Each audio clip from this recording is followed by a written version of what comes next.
I've seen many things in my career, disappearances that baffle, crimes that chill, but nothing has ever unsettled me quite like the case of the Henderson family.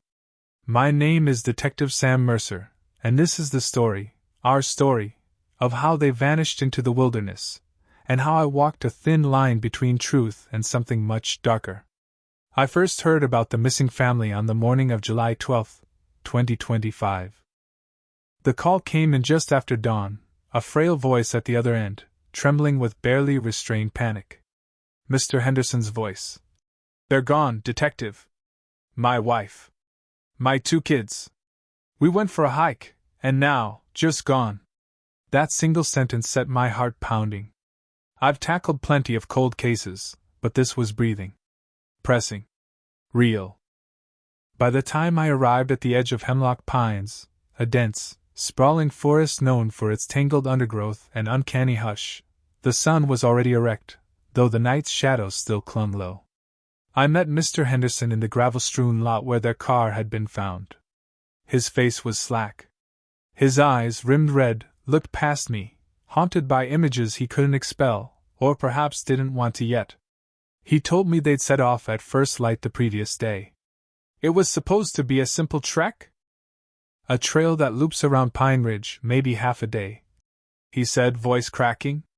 They were novices, no special gear, no preparations beyond sandwiches and water bottles. But when evening fell and they didn't return, panic set in. I nodded, noting the absence of any plan B, no GPS tracker, no prearranged check-in. None of the usual safety nets. At the trailhead, I found the footprints, faint, half-erased. A woman's sneaker tread, 2 children's boots. Mr. Henderson's heavier prints. They didn't ascend steadily. Instead, the pattern suggested meandering, like a family exploring, maybe chasing something, maybe running from something. Then nothing. I looked around. The forest felt alive, every rustle, every bird call, every distant snap of a twig like a whisper. I followed the trajectory of the prints into the underbrush, breathing in damp earth and pine resin. The more I walked inward, the quieter it became, not the soothing hush of nature, but a tension that wraps itself around your spine. There was something off. I found a crumpled napkin stained with chocolate spread, nearby a small stuffed toy, a child's favorite perhaps. These clues were too intimate to be random, and yet too small to explain an entire family's disappearance.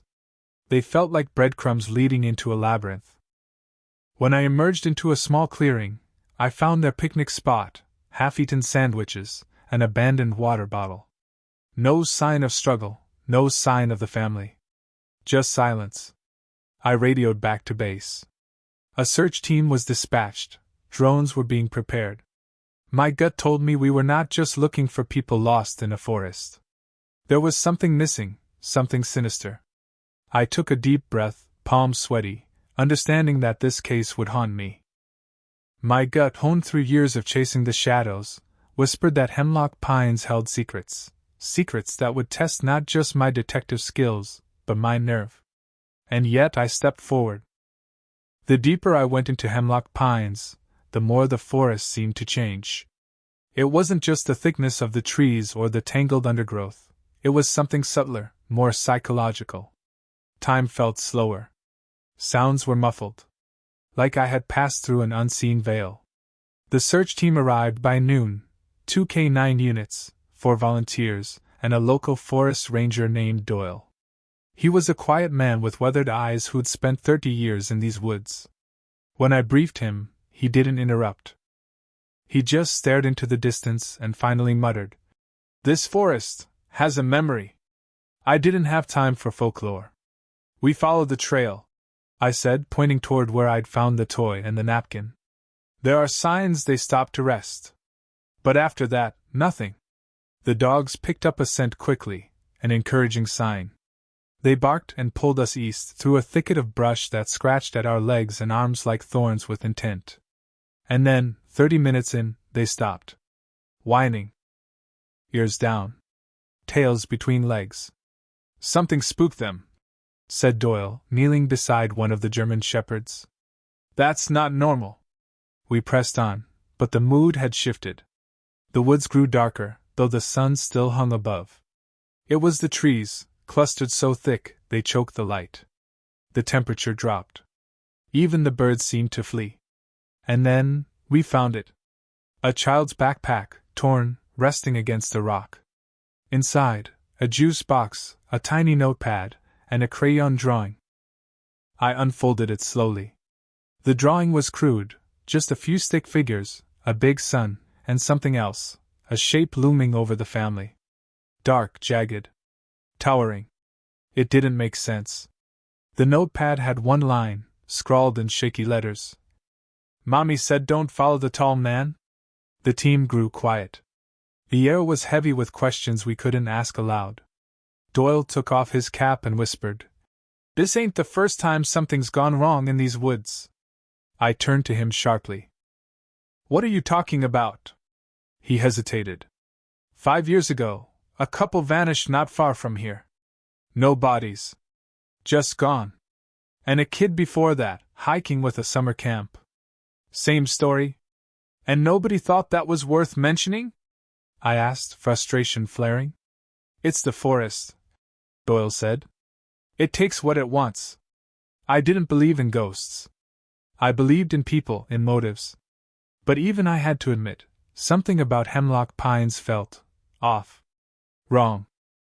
As night fell, we set up camp reluctantly. The search would resume at first light. Around the fire, nobody spoke much. But as I stared into the flickering flames, I couldn't shake the image in that child's drawing. The towering figure. The warning. Don't follow the tall man. I didn't sleep that night. Not because I was afraid. But because I knew, deep in my bones, that we weren't alone out here. At first light, I wandered from the camp before the others stirred. I needed to think without the weight of their eyes on me, especially Doyle's. I couldn't tell if he was hiding something or just scared out of his wits. Either way, his silence was a problem. I walked back to the backpack we found. I studied the area again, more carefully this time. The soil near the rock where it rested was disturbed. Not like someone had been walking, more like something had been dragged. I knelt down, brushing the dirt away with gloved fingers. There, grooves. Deep, uneven. Not made by boots or paws. Something heavier. Something that didn't move like a human. I followed them. The path twisted eastward through the trees, weaving like a serpent. The deeper I went, the more unnatural the woods became. Trees leaned at impossible angles, their trunks scarred with long, vertical scratches. And then, the silence shattered. A scream. High-pitched. Short. Then gone. I ran, gun drawn, breath burning in my lungs, until I burst into a hollow clearing where Doyle stood, pale as ash, staring at something in the distance. "What was that?" I demanded. He didn't answer. Just raised a shaking finger. On the far side of the clearing stood a tree unlike any other. Tall. Wrong. Its bark was jet black, and its branches twisted like fingers reaching down to snatch the earth. But it wasn't the tree itself that froze my blood. It was what hung from one of its limbs. A shoe. Small. Pink. A child's. I approached slowly. Every step felt heavier than the last. Beneath the tree, I found more drawings, like the one in the backpack, half buried under moss and leaves. Some were torn. Others were still vivid. All showed the same thing. The tall man. Sometimes standing alone in the woods. Sometimes closer. Watching the family. In one, he was behind them. In another, he had no face, just a void. My hands trembled as I folded them away. Doyle whispered, "This tree wasn't here last month." "I swear it." I looked at him. "You sure about that?" He nodded. "I know these woods." The other searchers caught up. We didn't tell them everything, just that we found a sign of the girl. But I marked the location. GPS photos. My mind was racing now, fitting pieces together. This wasn't just a case of people getting lost. This was a hunt. But I didn't know who, or what, was doing the hunting. That night, We heard footsteps outside our camp. Slow. Deliberate. Just outside the ring of firelight. We called out. No response. When I shined my flashlight into the trees, there was nothing there. But I swear something was watching. The next morning, one of the volunteers was missing. Jason, 24, ex-Army. He wasn't the type to wander off, not without alerting someone. We searched the area, called his name. No response. No tracks. No gear left behind. Just gone. I tried to stay rational. People don't just vanish, I told the team, though I wasn't sure I believed it anymore. The others were shaken, especially Doyle. He barely spoke as we packed up. We were losing control of this investigation. I needed answers, so I went back to the only person who might have them. Mr. Henderson. He'd been taken to a nearby ranger station, under observation. When I arrived, he looked worse, hollow-eyed, muttering to himself. I waited until the nurses left, then sat across from him with the drawing from the backpack. Do you recognize this? I asked. He stared at it. His hands began to tremble. I told them, he said finally, voice hoarse. I told them not to leave the trail. But they heard music. I blinked. Music? He nodded. Like humming. A lullaby. The kind my wife used to sing to the kids. But it wasn't her. It came from the trees. And they followed it. He looked up at me, eyes wide. There was a man, detective. Tall. Black suit. No face. My skin crawled. You saw him? Only once. The kids called him the forest man, said he wanted to play hide and seek. That night I reviewed everything we'd found, especially the tree. I kept going back to the drawings. The figure in them. It reminded me of something, not from a police file, but from an old case I'd once heard in passing. Something urban. Paranoia wrapped in folklore. Slender man. But this wasn't the internet. This was real. Tangible. Then, in the bottom of the evidence box, I found something we'd missed. A journal. Belonging to Mrs. Henderson. I opened it and flipped through the pages. Most were normal, grocery lists, to-dos, sweet notes about her kids. But the last 5 entries chilled me. May 30th. Weird noises last night outside the tent. I thought it was a deer, but Mark said he saw a shadow. Maybe a ranger? June 2nd. Claire's drawing that man again. No face. Always in the background. Should I be worried? June 5th. We woke up and found sticks stacked outside our tent. Like a shape. An eye? June 8th. Something is wrong with the woods. The trees are moving. And Claire says he is waiting for us. June 9th. We're being watched. I don't think we'll make it out. That was the last entry. I closed the journal, my hands ice cold. The forest was trying to hide something. Or someone. And we were getting closer. After reading the journal, I couldn't sleep. I lay in the ranger station's cot staring at the ceiling, feeling the weight of the forest pressing in through the walls. Every creak sounded like footsteps. Every gust of wind whispered something I couldn't understand. By dawn, I was back in Hemlock Pines with a smaller team, just Doyle, 1 K9 unit, and 2 rangers.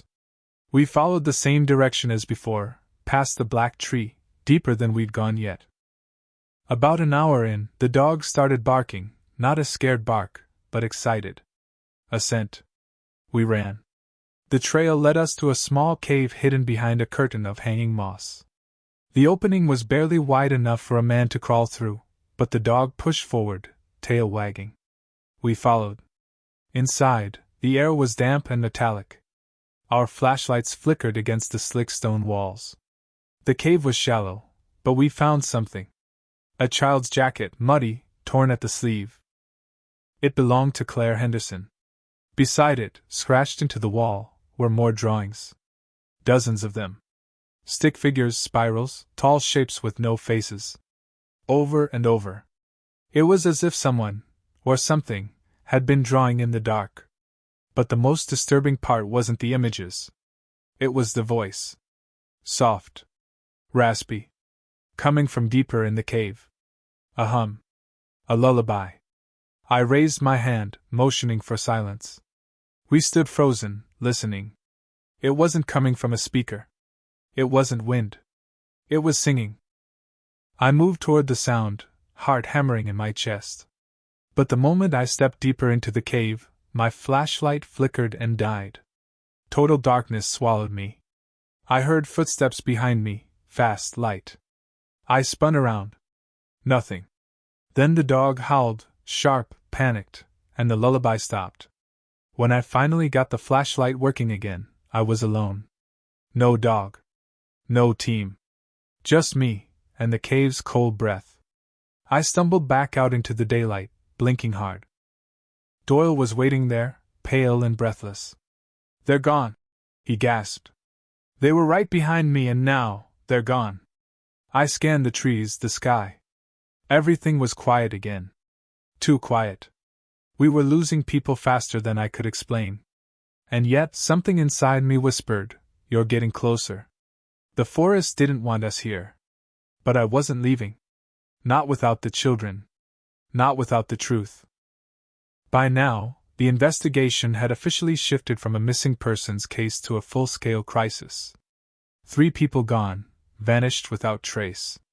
The higher-ups wanted to call off the search, fearing more losses. But I couldn't stop. I wouldn't.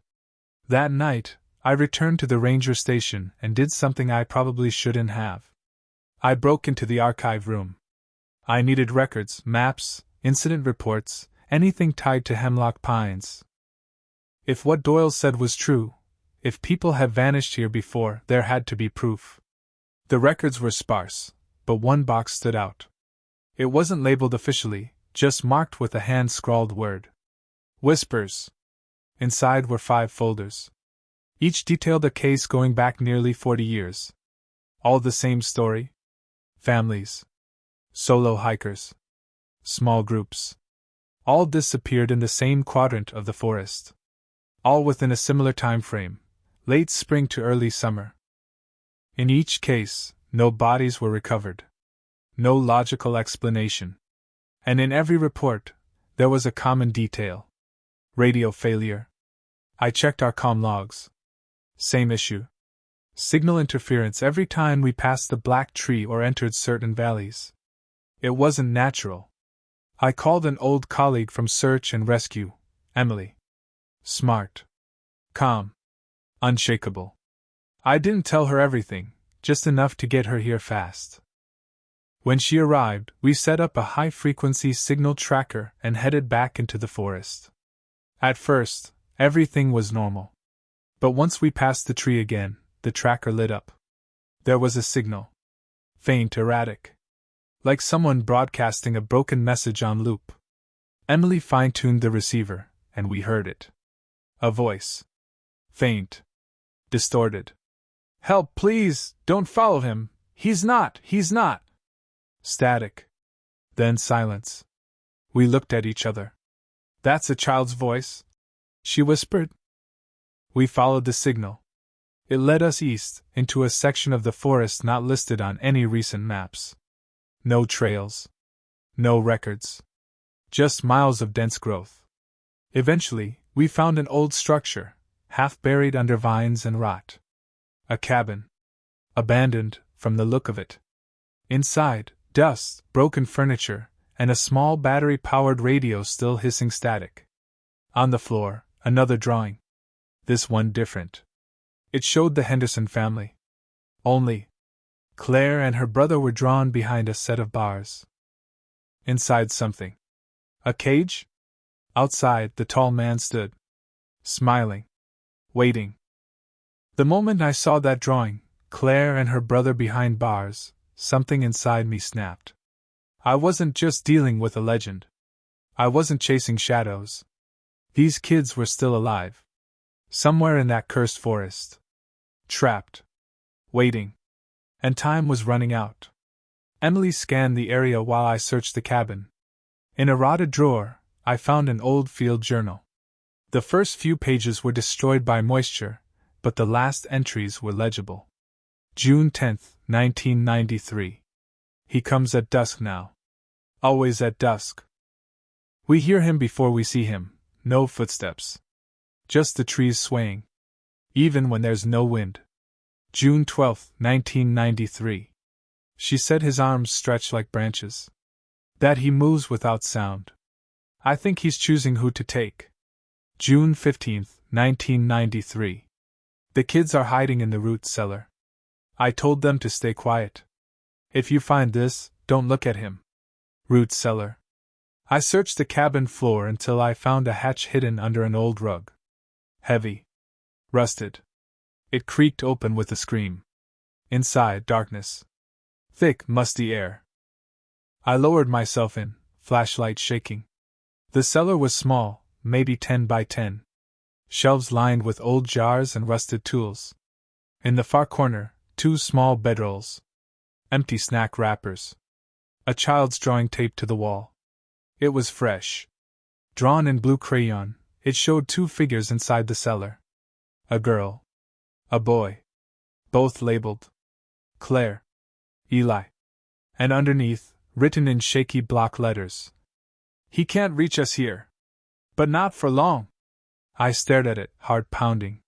They had been here. Recently. But where were they now? Suddenly, the radio buzzed. Emily's voice, urgent. Sam, you need to get out. Now.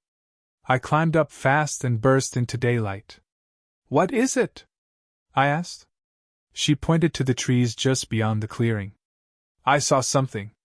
Tall. Standing still. Watching. But when I blinked, it was gone. We didn't wait. We ran. All the way back to base camp. That night, I locked the cabin's location into my GPS. I marked the root cellar. I logged every detail. I didn't care what the higher-ups said. I wasn't leaving these woods. Not until I found Claire and Eli. And not until I knew what the hell that thing was. By morning, Doyle was gone too.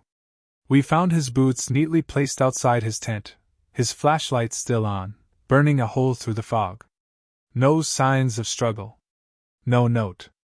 Just gone, like Jason. Like the others. Emily wanted to call for evac, to bring in federal support. I told her no. I knew what would happen. Authorities would sweep the area, file a report, and seal it all under red tape. The kids would be forgotten. Again. But I had a plan.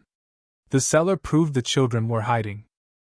The drawings proved they were trying to communicate. If I could find a pattern in their locations, I could trace where they were taken. Where they might be kept. So I laid a trap. Using the clues we'd gathered, radio interference zones, sightings, and the eerie tree ring, we created a map of movement. Places where he had been seen or felt. The areas overlapped in one spot. Hollow Ridge. A narrow bluff with caves underneath, just a mile from the black tree. That night, I went alone.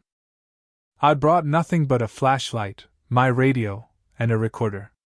Emily protested, begged me not to. But this had to be me. When I reached the ridge, the forest was unnaturally still. I stepped carefully, scanning every shadow. The wind picked up, cold and sharp. Trees swayed above me, creaking like old bones. Then I heard it. Not footsteps. Not humming. Knocking. Slow. Measured. 3 knocks. Then silence. I turned and saw him. Just for a second. Tall. Dark. His face blank, smooth like polished stone. Arms too long. Too still.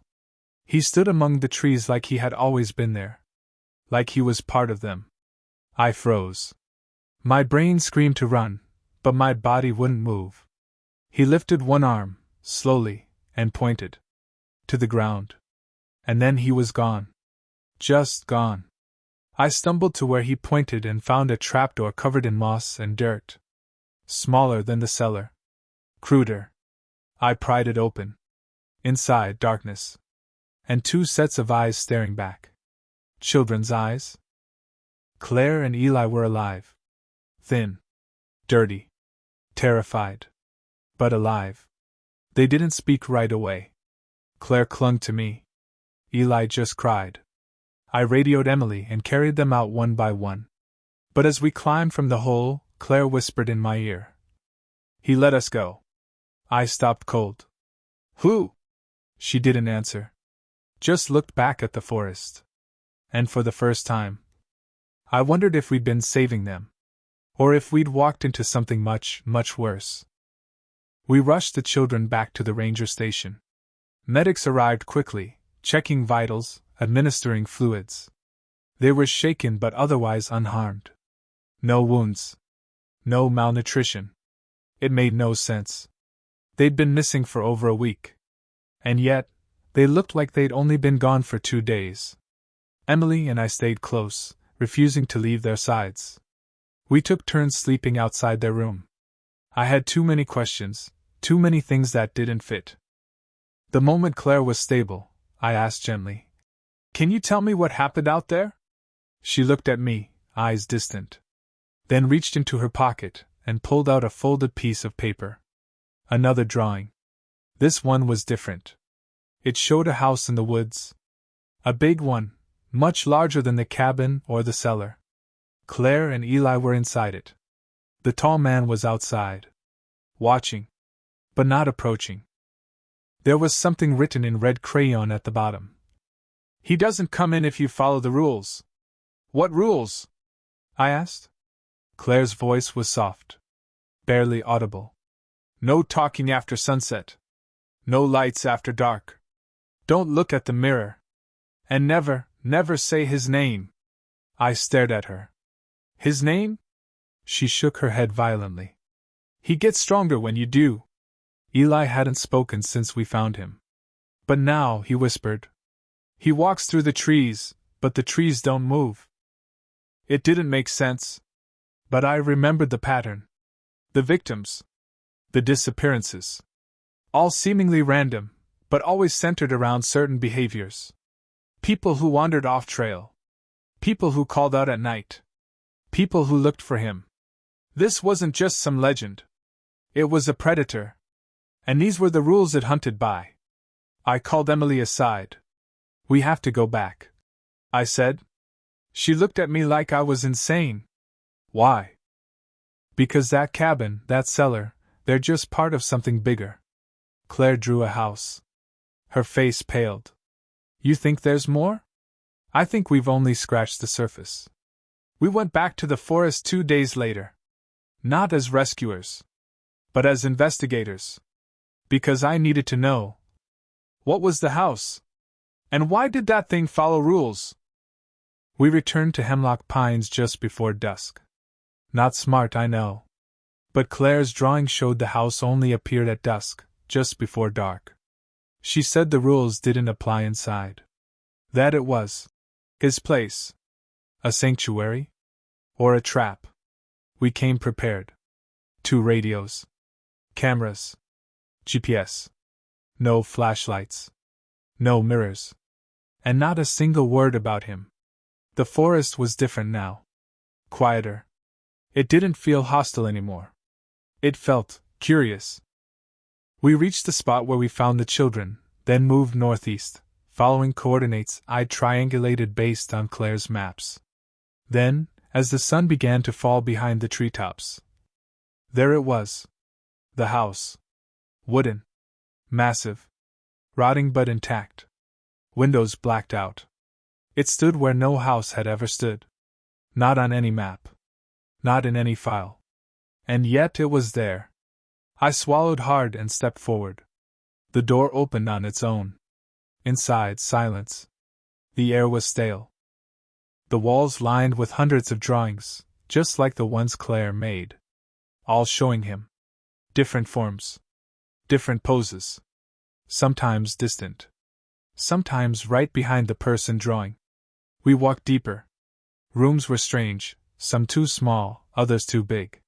One hallway looped into itself, ending back at the same room we entered. Then we found the mirror. Cracked. Tall. Covered with a sheet. I remembered the rule, Don't look at the mirror. Emily reached for the sheet. Don't, I said. Too late. She pulled it off. At first, nothing. Just our reflections. Then, the light shifted.